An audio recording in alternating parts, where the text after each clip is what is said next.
দেখো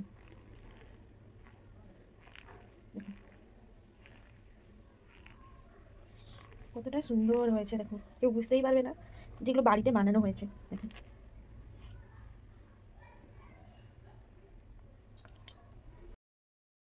দেখুন বাড়িতেই কত কম খরচে কর্নফ্লাওয়ার বানানো যাচ্ছে।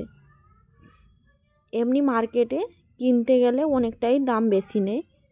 আর একটাই উপকরণ লাগবে, আলু। আর আলু তো সবাই বাড়িতে থাকে, তো আলুগুলোকে ছাড়িয়ে নিব আর ছাড়িয়ে ধুয়ে কেটে নিব। যত ছোট ছোট করতে পারেন মিক্সিতে আমি পেস্ট করে নিব। আমি নিয়েছি 1 কিলো আলু। আর এমনিও আলুর দাম বিশেষ বেশি দামও না, অল্পই দাম। অথচ কর্নফ্লাওয়ার দাম প্রচুরটাই বেশি, অনেকটাই দামে বেশি।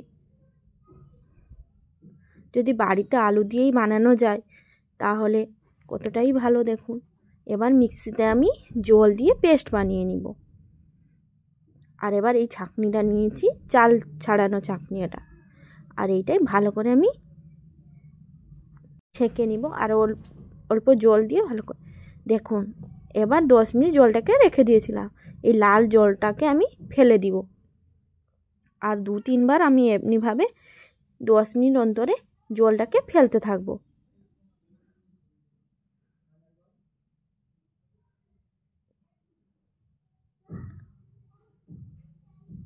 দশ 15 মিনিট অন্তরে একবার করে জলটাকে ফেলে নিব।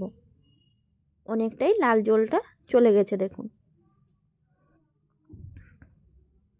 আর আমি আপাতত 5 বার থেকে 6 বার ধুয়ে নিয়েছি ভালো করে। এবার অনেকটাই সাদা দেখা যাচ্ছে দেখুন।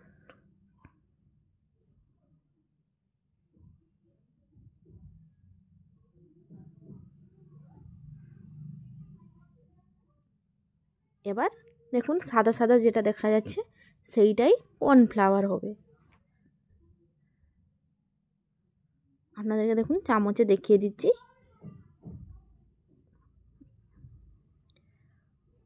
ভালো করে ধোয়ার পরে এবার আমি একটা থালায় এগুলোকে দিয়ে দিব।